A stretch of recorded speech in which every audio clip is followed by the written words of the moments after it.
Hey everybody, welcome back to the Behavior Revolution Scriptures. Before we get to the text today, I'd like to discuss the portal a little bit and timelessness. Have you ever pondered timelessness, what that would be like?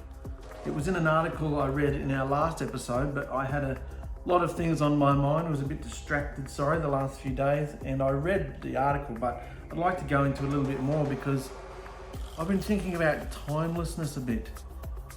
The portal that opens up, and I'll go into the article a little bit. I'll backtrack a little bit before we go forward.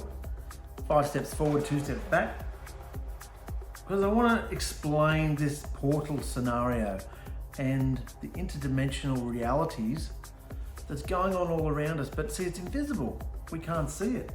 The Tabernacle of Musha was an incredible and amazing example of Yahusha opening the eternal portal again. Back when they were in the Garden of Eden, they had open portal doorway. The dimensions were connected in a sense. They could see, they could probably communicate with the higher dimensional beings as well, with the cherubim and the, messengers. Imagine the conversations they would have had. Anyway, we know that was all shut off and closed, and the swords, flaming swords, they couldn't go in there. So we can never forget the image of the column of fire by night for warmth and the cloud during the day for shade. So on top of the Tabernacle of Musha, there was this fire. Remember, before the priests were inaugurated and everything was made official, everything had to be sacrificed. There had to be blood, anointing everything, and then the fire came down. Remember, on the day, the fire came down. This wasn't man-made fire, this was interdimensional fire. And only after that divine fire touched perfect blood, innocent blood I should say, of an animal, the animal blood from this dimension touched the divine fire, and then we had access, a portal, we had connection. See what I'm saying? Only through that was there any kind of connection being made, because he can't break into this reality, into this dimension, because he's perfect, you see? And so certain precautions and instructions and procedures had to go on in order for him to do that. So these are little, this is obviously the shadow time, and he was showing everybody, look, this is how I can come into your realm. On this particular day, it's now set apart. I'm taking back my time and my space, remember? Taking back this little room, and I've got my Shabbat day. You have to treat this day differently. It's a different day, it still is. It's set apart, it's his, it belongs to him. And now, unlike the tabernacle, our vessel belongs to him too. So within the 4 walls of this vessel, this living carcass that walks around, he reigns on this earth, and there's nowhere else in there. Where else do you see him on this earth? Apart from in wrath and destruction and plagues and everything. But where do you see his love? Where do you see him residing? He only dwells in these living dwellings. So everyone knew he was sitting there on the throne of the ark, and through the high priest they could communicate with the Creator for the people. It was all about communication. The same in the tent of David. The doors were open and they could see his blue light on the ark. Yahusha eventually took his presence from the temple and destroyed it, never to return to a man-made vessel, assembly, church, synagogue, never to return in this way again. He had something else in mind. Yahusha eventually took his presence and destroyed it, never returned. Yahusha came and said, so he came in the flesh. This was the first prototype, not really a prototype, this was the first illustration of what he was going to do next. It's not a man-made structure anymore. It's a Yahusha created structure. It was a human being that walked around and talked and was a normal man. He was born a normal man. We don't hear much about his life until he was immersed by Yehukanon, and the Ruach came into him. This is my son, that sort of thing. So he was showing everybody that this is what's going to happen, because he's the first fruit, remember? I'm going to talk about that today as well. He was the first fruit. He was the new creation. He came to display a new creation, a new tabernacle, a new way of living, a new behavior. He came to show that all these things you've been taught about for the last few thousand years, they were pointed to me. But of course, all these divorced people, the Jews and the Yahudim, and the Pharisees, and Prashim, they don't know all that because they're just following the letter and adding all this stuff, religious behaviour to it, and they're actually shutting Yahusha out of it. They banned any use of his name. They'd lay that. So what are we worshipping the older? What are we listening to the older brother for? This was the foundation of the older brother. Yeah, we'll keep hold of the festivals and we'll keep hold of the instructions and the laws, but we don't want you. We'll get rid of that name. We'll just say Hashem, Adonai, so. We're all happy to judge the members of Constantine and the Christian movement, but what about what the Jews did? What about what the Yahudim have done? Well, don't judge any of them, but you can face the truth. It's all a mishmash of paganism, bringing in the Mazzaroth. The Jews did all that too, so come on. Older brother doctrine. Piss that off.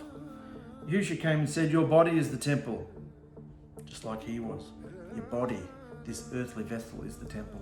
And he opened a portal in our hearts, giving us personal access to Messiah's guiding and most of all the fruits of his love. That was the whole purpose of him coming, so that he could sacrifice himself, so that he could be the perfect sacrifice, so that instead of offering perfect animal blood on the altar continually forever and ever and ever, and all those generational, vertical retribution going on and on and on and on and on forever, he came to put a stop to all of it. Said, no, the buck stops here. All punishment, all wickedness, all everything, that hideous, dirty, downright, stinking bloody liar of a devil is done. All his accusations, done. And he took it all onto himself. Everything that he hated the most and feared the most, being disconnected from the higher dimension, disconnected from the love, disconnected from everything. He hated all of that and he took it all on for us. Why? So that through that sacrifice, through that payment, through him paying that debt, he could then rip open his own fleshly vessel, as ours will be one day, transformed. He transformed his vessel and became a new creation, a creation no one has ever seen. We've seen flesh, we're all flesh, and people believe in spirits, and we may not have seen them, but there's spirits and there's angels and there's messengers and there's wicked spirits and there's flesh. No one's seen anybody who's both. No one has seen anybody who could walk through the wall and then you could touch them.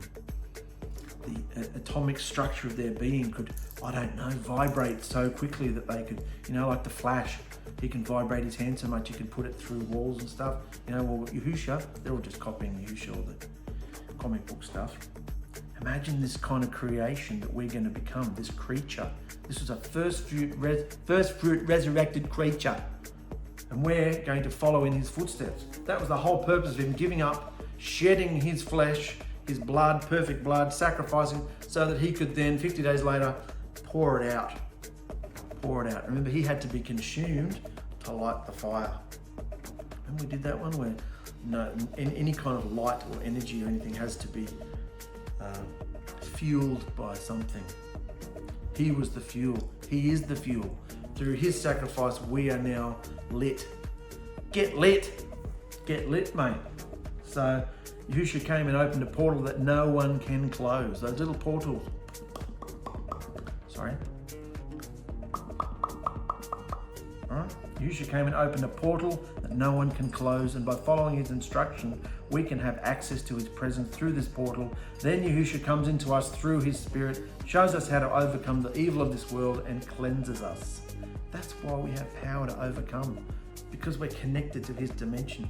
There's people out in the world with self-help books and motivational seminars, and you can be the best version of yourself and you can look after this, that, and nobody, it never works, and if it does, what have you got to sacrifice to make it work? No, when Yahusha transforms you, it's real change, and we know it's real because it's a daily battle. It's not just some hocus pocus thing that, suddenly we're a new person. No, we have to daily struggle and battle to keep it at bay. Keep it out of our thoughts, keep it away, because it wants to take us back to the filth that we were once in. We all know that. It's a daily struggle to overcome the flesh, overcome the evil that wants to come into us and control us and behave its evil through us. That, because it knows, let's call it an it, filthy bar. It knows that the only way to stifle, to close the portal in a sense, is to sow unbelief in us, to, bombard us with things that make our heads spin, and we feel shaken, and we feel distressed, and we feel overwhelmed, and we don't go to the portal. We'd rather trust in what we see, like the spies in the last episode. The 10 of them came back negative. Oh, so negative, and woe is us. This was a whole waste of time. And that's it. When we behave like that, there's no portal access. We don't go in there. Yahusha's opened the door, and he won't close it. He will not leave us or forsake us unless we outright reject him. But we don't go in there, do we? Because what we think and what we see and the evidence in front of us. Look at all this evidence in front of us. It's all negative. Look at my life and look at this and look at that. I can't do this and I can't do that. I can't achieve this. It's all real. It's all true. I'm not lying. This is what's happened. However, how do we view it? Do we view it through the eyes of Yahusha, his Ruach and the portal? Or do we view it through the spitting, hissing, all that stuff? How you view your reality makes a hell of a lot of difference. Speaking from experience. So, when you take this was good. When you take a cardboard box and throw it on a fire, it eats away the structure from the inside to the outer parts until it crumbles into ashes. This is what will happen to the people and the earth when the scroll of Yahusha's high dimension and eternity is opened into time. This earth is full of evil, and every single person, everything that evil has touched will collapse at the appearance of his presence. We saw that happen when people reached out to touch the ark. The two sons of Aaron were stuffing around in the set-apart place. They were freckled up, Plagues and diseases and devastations, and the ground opening up, and all sorts of lightning bolts and everything that Yahusha did to his people in the wilderness to show them, you will not behave like that around me. No evil will come near me because I am set apart. Therefore, if you want me, you must be set apart as well. This earth isn't interested in being set apart. This earth is interested in ruling itself, just like the Tower of Babel and Nimrod. It's just interested in self-love, lust of the eyes, lust of the flesh, and the pride of life, how wonderful we are. All that will frackle up like the cardboard box the minute Yahusha unzips the invisible seam, remember? This is what I wanted to talk about, because Yahusha lives outside of time, he lives in the past, the present, and the future all at once. This is hard for us to understand because we are limited and governed and controlled by time. We can't escape time, just like we can't escape gravity. We can't escape gravity either, unless you're in a spaceship. But when you're outside of time, in order for eternity, in order for an existence outside of time to enter into time, there's going to have to be some seismic, cataclysmic shift going on. Because remember, the dimensions, there's two dimensions. Remember the circles I spoke about? Two dimensions, and they're going to implode. His dimension is coming into our dimension. Two dimensions can't exist at the same time, particularly a filthy one. So everything that his dimension touches will be frackled up. That's why the earth will shake. That's why the fire will burn. The science behind it is irrelevant. How he does it will be phenomenal. Probably through the sun itself. We've all talked about that for a while. Frackle up the earth. But anyway, the dimensions will connect, and this dimension will be frackled up. The sky, the earth, the seas, the galaxies, everything, making way for his dimension. A dimension which is not controlled by time. It's timelessness, it's eternity. That's what eternal life is. It's not just going on and on and on and on and on forever, like our minds think. How do you measure infinity? Times 10 times infinity. I times it by infinity. All this stuff the kids play, infinity times 10, infinity times 20. That's not what eternity is. It's not never ending. It's irrelevant. It just lives outside of time. Time is not an issue. Time is only an issue to us because we live inside time. And the minute we're born, we are slowly clocking down to the day we die. So when that timelessness comes into time, it's going to freckle up all evil. Everything that evil has touched. That's why when Yahusha sacrificed himself and gave up his life and presented his blood in the higher dimension, that's why he said to the woman, you can't touch me yet. I haven't presented myself to the Father. I haven't presented myself to the higher dimension yet. And that's when, jump forward to Revelation, he appeared as the Lamb freshly slain. That was him in the throne room. And I believe that was when all the evil was booted out. Ⅎ𝕬𝕗 was booted out. He fell. I believe it wasn't at the beginning like people think. I believe it was at the end of the scriptures. Because how, if somebody is booted out of that dimension, how can they go in and out of the throne room and accuse people? The great accuser of the brethren, going up and accusing Job and accusing this person, accusing that person, just moseying into the courts of Yahusha and, g'day mate, yeah, look at that guy down there. You reckon he's your servant? Yeah? Try this. You can't just go, you're unclean. You're a filthy, wicked demon. You can't just go into the presence of Yahusha. That's why I think it wasn't until, and all the times in the older scriptures that talk about him falling could have been prophecy. It's food for thought, guys. I think it rings true because Yahusha cleansed both dimensions, the higher and this dimension. He cleansed it. Doesn't mean that there's not filth in the world here. We have to choose to overcome the filth. But legally, he allowed us to be connected. So here's the question. Here's the $1 million question, guys. If there's 6 days of creation and he rested on the 7th, and generally we understand that there's going to be 6 days of redeeming the earth, 6,000 odd years, and then there's a millennial rest, implying or stating that there's a millennial rest, 1,000-year rest before the great white throne judgment. That kind of sounds like we're still in time, doesn't it? Sounds like time is still being measured. And yet if the scroll, if this invisible seam has been unzipped, if Yahusha has come in, if his timelessness, eternity, has come into this realm and frackled up everything, and the New Jerusalem, and the earth is renewed, and the city is here, and the bride, and the wedding feast, and all this stuff happens, and there's 1,000 years. The fact that we're saying 1,000 years means we're measuring time, doesn't it? So what will that be like? How can eternity enter time, and yet we're still measuring time for 1,000 years? Or will it be a different kind of experience in that 1,000 years?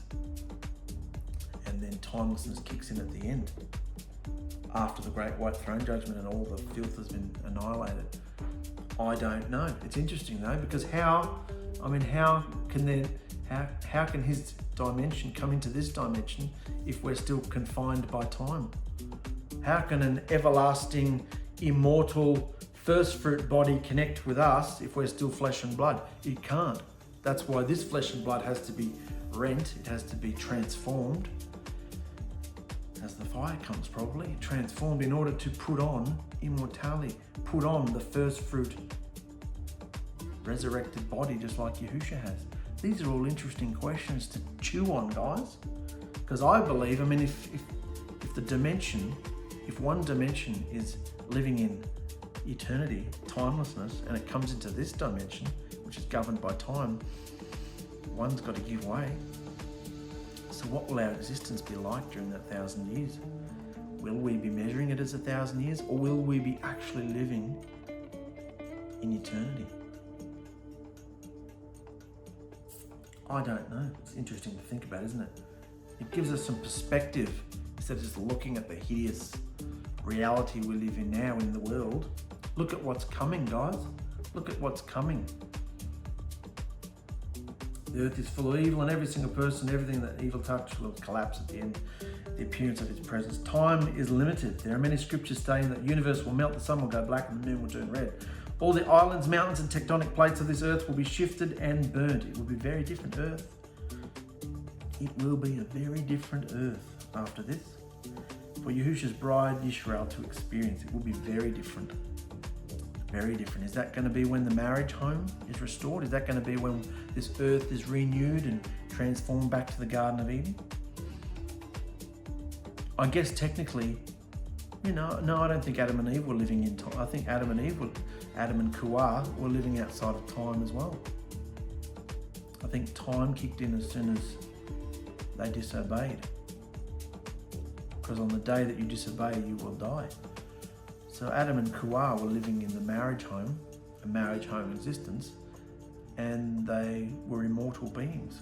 They would never have died if they hadn't disobeyed. So that's what's going to happen to us when he comes back. And everything that is evil can't be in his... It'll just frackle up. You can't even be around him, How phenomenal is this, guys? Doesn't it make you want to overcome and get rid of any kind of evil that's in you? Because it'll be frackled up. At the moment, we're living in the prophesied horrific birth, pains era. There's much more devastation to come on this earth, setting the scene for his appearance. The bride will be protected during this time because she has portal access. All evil will crumble up like a cardboard box on fire. As the purity of timelessness, the purity, that's a good word, purity of timelessness, breaks through from the higher dimension. This is why Yahusha only opens small portals. Get that? There's purity and timelessness on the other side of that portal door. That's why there was only a little portal on top of the ark wherever they went, and then the tabernacle and the temple, and then there's little portals within us. This is why Yahusha only opens small portals and gives us only a small down payment of his spirit, so that man would not be devastated and annihilated. That's all we can handle, a drop in the ocean of his ruach, of his connection, interdimensional connection. Imagine when it opens up the size of this world or just the size of his dimension. Imagine when it rips up like unzipping a whole curtain tent, the door of a tent. Imagine unzipping the whole thing and coming in. We only have a tiny little drop inside us. Imagine unzipping the whole of eternity, that pure dimension, and bringing it into this one. Hope I'm explaining it okay. It's overwhelming trying to wrap your mind around this, isn't it? The very last portal is described in Revelation 6 about what will happen to those on the earth who have not entered the portal. Portalized people have his mark on their foreheads, and the messenger angels will gather them out of the most incredible catastrophe this world has ever known. They will be taken out of this horrible place. Once you get your mind around the fact, I'm still getting my mind around it. Once you get your mind around the fact that this is a complete possibility, it is much easier to see where Yahusha opened many portals throughout the history of Scripture. He loved his creation so much that he wanted to dwell with them and be with them. Do you think you would feel the same if you were the creator? Constantly working out ways to connect with people. Even before he came and shed his own blood, he was just peeking through all the time. Peeking through and wrestling with, having a bit of a cuddle and wrestle with Yaakov. Yeah, I have a wrestle in there. Melchizedek. Yeah, some people say that was Shem. I don't buy that. I think it was Yahusha. He's always appearing and stepping in and trying to do everything he can to get in there with his people, mix it up and have a relationship with them. But he can only stand at a distance because it's a wicked world and he's perfect. If he gets too close, they frackle up. So he has to put things in place to protect them. And that's what the whole purpose of the tabernacle was, with the many layers of skin over it. And we've done enough study on that. You understand how all those clouds behind me, set apart and common and unclean, and all this was to protect people.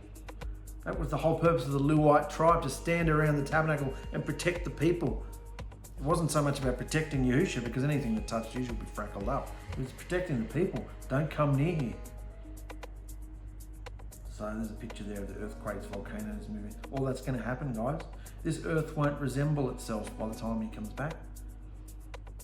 We can see what the earth's trying to do now, trying to get back to normal. Remember that article?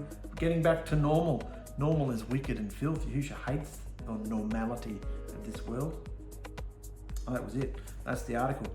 So I wanted to go through that again, just to have a bit of more of a chew and a rant about it, because It's phenomenal, isn't it, to think about this? That was the whole purpose of him opening little portals. It was only one portal at a time back then on top of the tabernacle, but then as soon as he died, 50 days later, he opened all these connections, interdimensional connections. Come boldly to the throne room.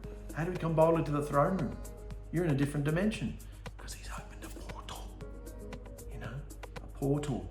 We are portalized people. Isn't that amazing?